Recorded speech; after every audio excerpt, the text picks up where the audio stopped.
wabarakatuh. Bismillah, alhamdulillah, wassalatu wassalamu ala rasulillah wa ala alihi wa sahbihi wa mawalah. Asyhadu an la ilaha illallah wahdahu la syarika lah wa asyhadu anna muhammadan abduhu wa rasuluhu la nabiyya ba'dah. Allahumma salli ala Muhammad wa ala alihi wa sahbihi ajma'in, amma ba'd. Yang saya muliakan, yang saya hormati, Imam Masjid Al-Istiqomah PTDI Al-Ustadz Haji Said Hamidan LC, Kiai Haji Angku Sabdin Al-SH.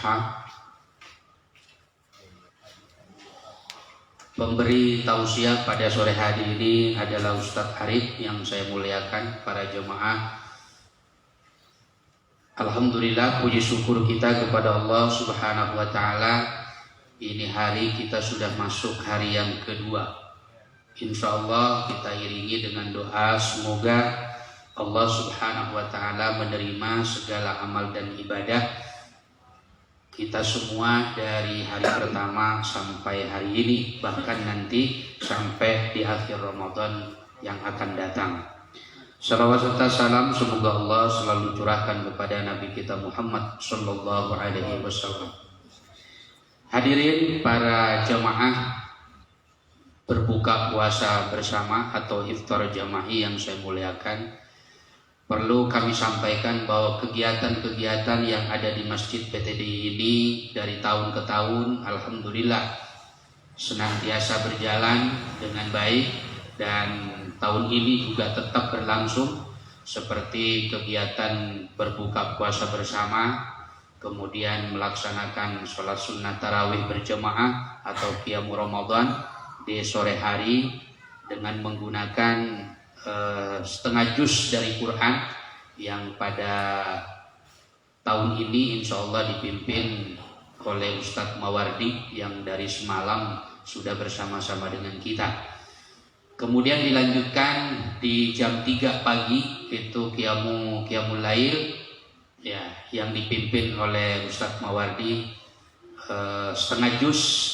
Nah, oleh karena itu kami himbau kepada para jemaah untuk mengikuti ya, pelaksanaan sholat tarawih tersebut bersama-sama. Nah, ini pada saat iftar jamaah ini kan banyak ya, insya Allah kalau kita sama-sama hadir di masjid kita ini untuk bersama-sama melaksanakan sholat tarawih berjamaah atau qiyamul Ramadan secara berjamaah ya. Jadi yang perlu dipahami oleh para jamaah nih ya, ketika kita mengikuti pelaksanaan sholat sunnah tarawih di masjid kita, insya Allah itu artinya kita sudah membaca Quran senilai atau sebanyak bacaan imam yang sudah dibaca ketika mengimami sholat itu.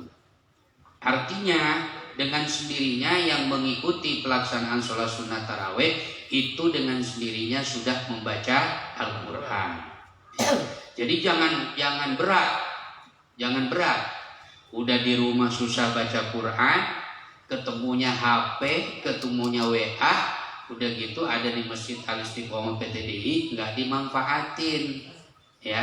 Jadi diharapkan juga kepada para jamaah yang melaksanakan berbuka puasa bersama ini untuk bersama-sama hadir pada saat pelaksanaan sholat sunnah tarawih ya. Kemudian kegiatan berikutnya kita sahur bersama, insya Allah masih tetap ada. Ya, kemudian sholat subuh berjamaah dilanjutkan dengan kajian tafsir tematik Al-Quran yang dipandu oleh Al-Ustadz Haji Said Hamidan LC dengan Angku Sabdin Al-SH. Jadi kepada para jamaah untuk terus mengikuti kegiatan-kegiatan yang diselenggarakan di masjid kita. Nah, siangnya itu ada kultum, kemudian ada tausiah pendek dari Angkuh Ba'da Asar, dan kegiatan-kegiatan yang lainnya. Tentu ini menjadi dorongan dan motivasi buat kita untuk senantiasa memakmurkan bulan Ramadan di tahun ini. Itu saja. Kemudian ada permintaan dari salah satu donatur kita untuk mendoakan almarhum Bapak Sukardi bin Setu, almarhumah Tati binti Fulan.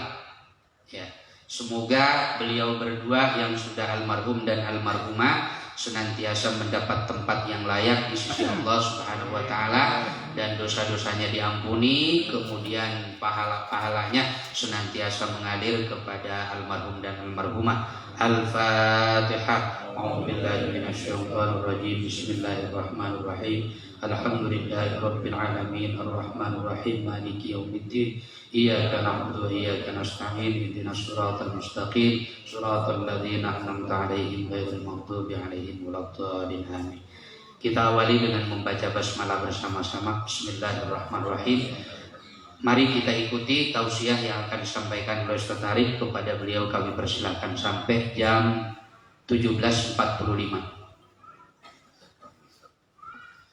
Bismillahirrahmanirrahim. Assalamualaikum warahmatullahi wabarakatuh. Alhamdulillah, alhamdulilladzi arsala rasulahu bil huda wa dinil haqq lidhhirahu 'ala dini kullihi wa kafa billahi shahida.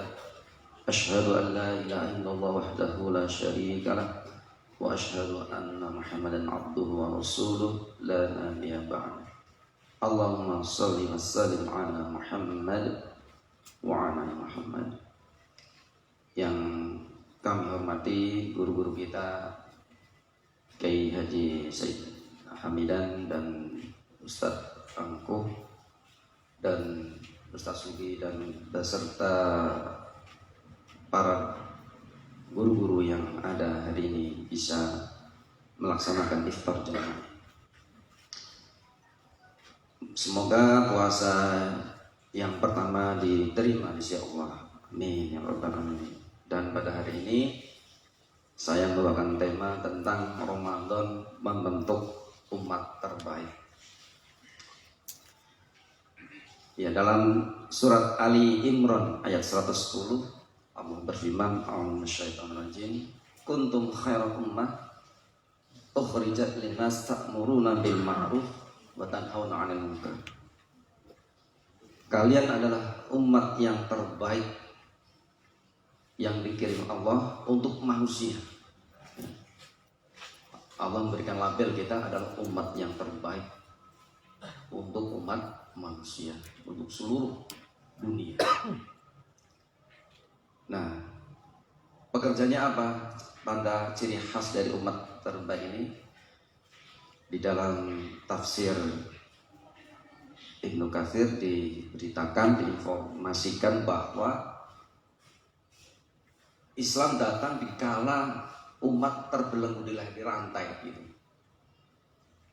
Jadi orang kalau udah terbelenggu di rantai itu nggak bisa berkutik, bisa berbuat apa. Lalu dibebaskan belenggu itu dengan Islam. Nah, sehingga di pikiran kita itu kalau sudah umat terbaik, tadinya sudah nggak baik gitu. Jahiliyah bagaimana, adab jahiliyah ya, masya Allah. Bayi perempuan di kubur hidup-hidup. Mana untuk kalau Umar lagi mengingat itu nangis. Nah, sehingga dibebaskan belenggu itu menjadi Islam ini. Gitu. Nah, masalahnya walau aman ahlul kitab lakana khairan lahum. Masalah orang ahli kitab itu harusnya beriman semua. Pengennya Allah tuh mereka beriman semua karena sudah dapat nabi-nabi dari golongan mereka udah terbaik, udah dari nenek moyang mereka udah beriman gitu. Nah, minhumul mu'minun, hanya sebagian kecil yang mukmin, waktsaruhumul fasiqun, sebagian besar fasik, merusak. Terutama Yahudi itu, masya Allah Pak. Yahudi itu masya Allah kerusakannya itu luar biasa. Mereka nggak bikin vaksin, tapi mereka jual vaksin. Mereka nggak makan babi, mereka jual babi.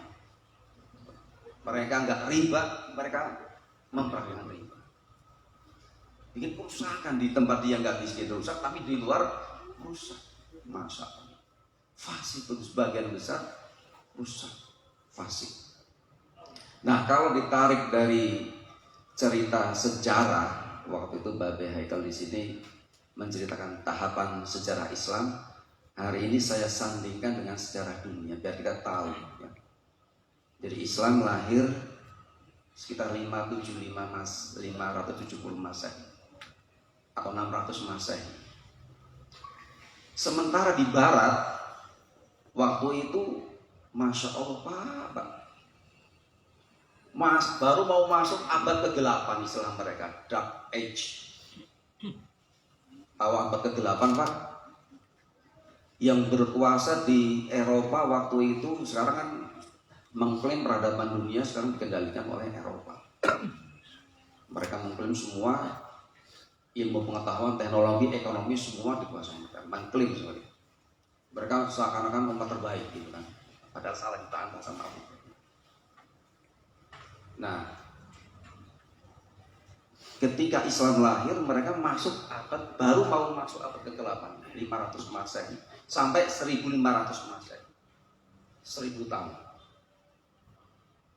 Sampai mereka itu kalau mau pengampunan saja pakai surat pengampunan, saking gobloknya, saking jahilnya. Kalau kita istighfar langsung gitu ya, astagfirullahaladzim, langsung. Ini enggak, ke gereja minta surat pengampunan, penebusan. Masya Allah. Jadi yang berkuasa waktu itu bukan kaisar, bukan raja, tapi gereja Katolik. Sampai sekarang, kalau Bapak tahu ada kedutaan besar Vatikan di sini. Jadi satu entitas hanya wilayahnya sedikit, jumlah penduduknya 700, tapi sebagai negara diakui sebagai negara sekarang nyata. Negeri Vatikan, presidennya Paus, itu diakui sebagai negara sampai sekarang. Peninggalan dari abad pertengahan. Nah kita lagi jaya-jayanya ilmuwan-ilmuwan, ada Ibnu Sina, ada Al-Farabi, ada Al-Jabar, dan kita lagi jaya-jayanya sampai jatuhnya Baghdad di 1258. Dibakar semua, dan terputus ilmu pengetahuan di situ. Sebagian lari nyusup ke barat, dipelajari di barat, akhirnya berkembang. Jadi kalau lihat dari perjalanan sejarah mengenaskan. Sampai kemarin Bapak Haikal bilang di tahun 1000 mau mendekati 900, mau mendekati 1000 Masehi, ya Yerusalem dihancurkan, dikuasai oleh tentara Saudi. Mengenaskan. Kita lagi jaya-jayanya berpuasa, kita lagi berpuasa, malah ada kecolongan. Kalau dari geopolitik, geomiliter nggak mungkin itu. Di sebelah utara ada Bani Saljuk, sebelah selatan ada Bani Fatimiyah, di timur ada Baghdad, Bani Abbasiyah. Kok bisa Yerusalem jatuh? Penyakitnya sama seperti sekarang ini, Pak. Pragmatis. Jadi kekuasaan yang pragmatis. Asal aman, asal nggak ada idealis, nggak ada ruh agama, nggak ada. Ulama besar Damaskus menyampaikan ke Baghdad, ini mau dikuasai. Karena sudah duniawi yang berkuasa, uang tanpa kuasa habis, maka itu bahaya. Penyakit wahan, hubud dunia, wakarohiyatul, ini penyakit dari dulu sampai sekarang seperti itu. Nah, jadi peristiwa ini memberikan ibrah kepada kita pada hari ini. Jangan sampai terjadi. Ya kita kalau dikatakan terbelakang, oke lah terbelakang. Biarin secara materi terbelakang. Secara agama jangan sampai. Secara akhlak jangan sampai. Kita punya karakter ta'muruna bil ma'ruf wa tanhauna 'anil munkar. Masalahnya kalau kita nggak punya kekuasaan, bagaimana kita mau mencegah kemungkaran? Hari ini tadi siang imam besar kita diadili dengan para saksi-saksi yang membuat makar kepada imam besar. Karena apa? Kekuasaan mereka rebut. Ya. Oligarki sekarang ini, masya Allah, sekelompok kecil yang punya uang membeli partai, membeli DPR, membeli pemerintahan. Pasal-pasalnya disesuaikan untuk KPK diberangus, undang-undangnya dengan melalui undang KPK, undang pertanahan, dan sebagainya lain. Ada 7 paket undang-undang itu. Hanya merusak betul. Jadi kekuasaan ini dari 2014 sampai sekarang sangat merusak. Ini yang disampaikan ini. Sebagian besar ini rusak dan merusak. Dan itu terus menerus terjadi. Nah, bagaimana kita harus berbuat? Nah, apakah kita diam? Apakah kita terus berbuat? Seluruh sektor harus berbuat. Di sini PPDI kampus menggembeleng kampus dakwah dan jihad, lakukan semampu kita dari apapun yang kita, apakah kita latar belakang pendidikan, ekonomi, kesehatan, semuanya harus bergerak untuk mencapai agar kita punya tegak untuk ta'muruna bil ma'ruf wa tanhauna 'anil munkar. Tidak hanya sekedar amar ma'ruf, tapi juga harus nahi munkar, mencegah kemungkaran itu, masya Allah Pak. Kalau untuk menyuruh kebaikan lebih mudah, tapi mencegah kemungkaran itu, masya Allah. Man ra'a minkum munkaran falyughayyirhu biyadihi. Kita harus merebut kekuasaan Pak. Sekarang ini mau nggak mau ya oke lah, partai Islam amburadul semua sebagian besar, tapi jangan menyerah ya. Karena kekuasaan itu kalau diberikan ke orang lain ya seperti ini. Nah, mudah-mudahan para petinggi kita nanti ada partai baru, mungkin partai umat kah, partai Masyumi kah, atau partai Gelora kah, yang sebenarnya baru asal dan kontrak politik dengan mereka, hitam di atas putih, saksi Al-Quran, sumpah, agar mereka jangan sampai jadi pragmatis atau jual beli jabatan, jual beli kekuasaan.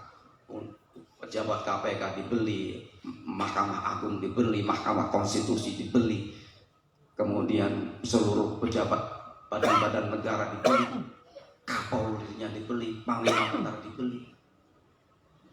Nah ini, jadi kita harus bersatu. Kekuasaan ini harus kita rebut. Ya memang ada perdebatan lewat pemilu. Ada sebagian mengatakan demokrasi kufur, nggak boleh. Ada yang mengatakan itu hanya alat. Ya semuanya harus bergerak. Yang berdoa, doa dengan kuat. Yang jihad ekonomi, memberikan modalnya dari Baitul Mal, menggerakkan ekonomi umat. Yang pendidikan terus mendoktrin, mengarahkan para mahasiswanya, para siswa-siswanya MTS, SD, SMA untuk menjadi umat yang militan, yang siap untuk ta'muruna bil ma'ruf wa tanhauna 'anil munkar. Nah, dengan insya Allah dengan pergerakan seluruh sektor di kalangan umat Islam ini,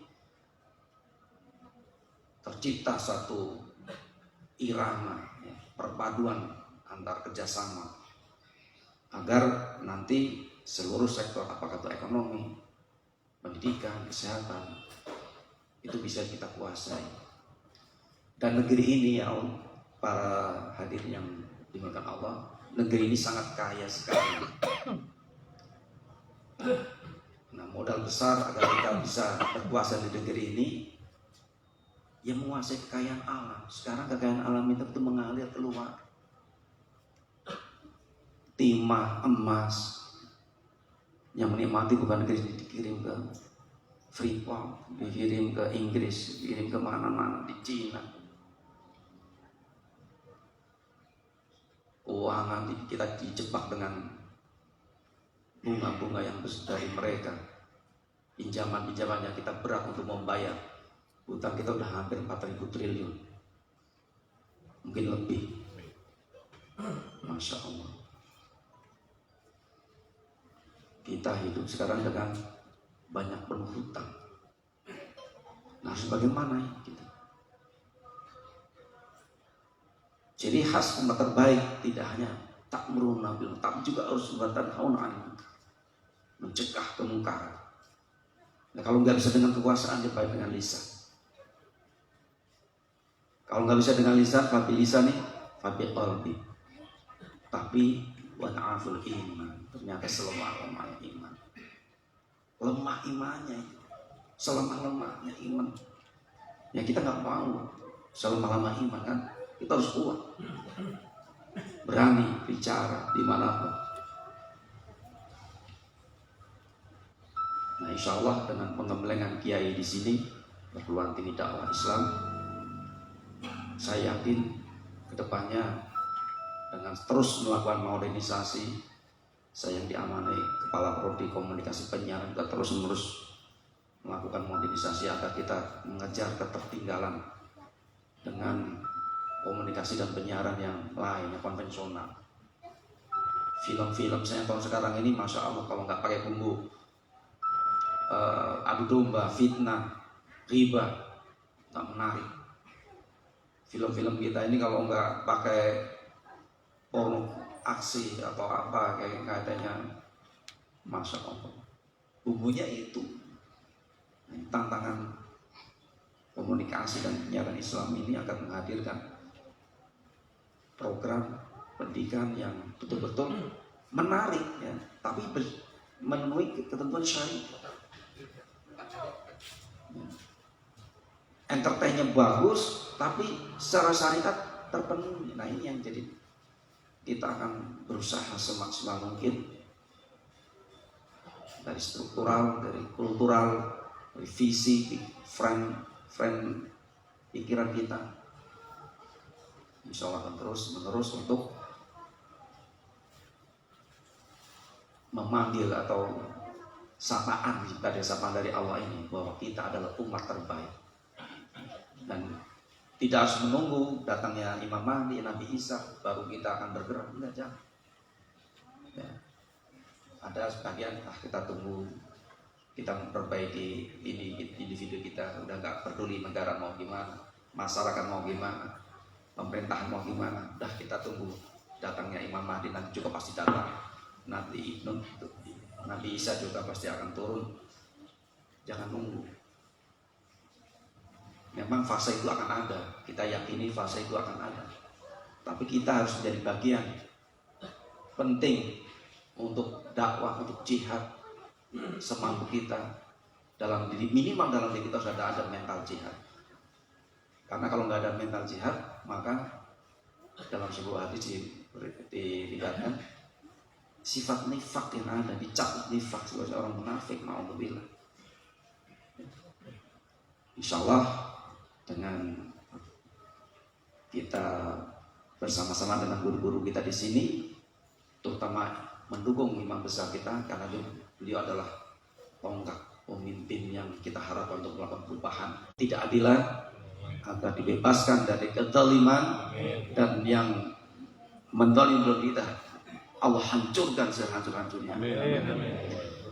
Untuk imam besar kita doakan, kita kirim Al-Fatihah, mudah-mudahan hakim yang bisa adil, hakim yang bisa kuat di tengah tekanan penguasa yang zalim, dan mudah-mudahan Allah berikan kemenangan buat imam besar dan untuk umat Islam. Al-Fatihah.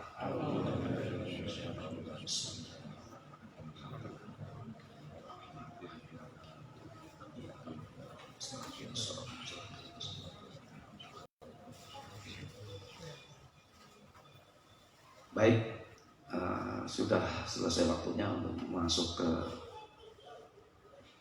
adzan akhirul kalam. Kalau lebihnya mohon maaf, segala kebenaran itu dari Allah Ta'ala, segala kekurangan dari saya sendiri mohon dimaafkan. Akhirul kalam. Assalamualaikum warahmatullahi wabarakatuh.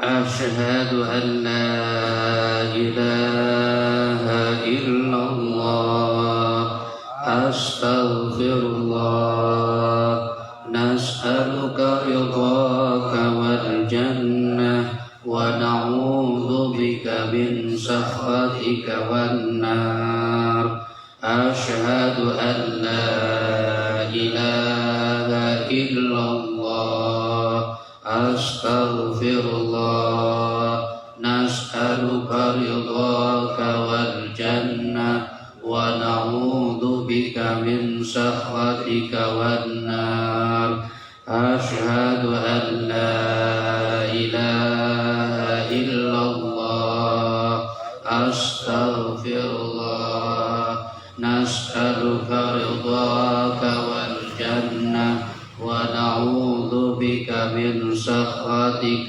والنار أشهد أن لا إله إلا الله أستغفر الله نسألك رضاك والجنة ونعوذ بك من سخطك والنار أشهد أن لا إله إلا الله أستغفر الله نسألك رضاك والجنة ونعوذ بك من سخطك والنار أشهد أن لا إله إلا الله أستغفر الله نسألك رضاك والجنة ونعوذ بك من سخطك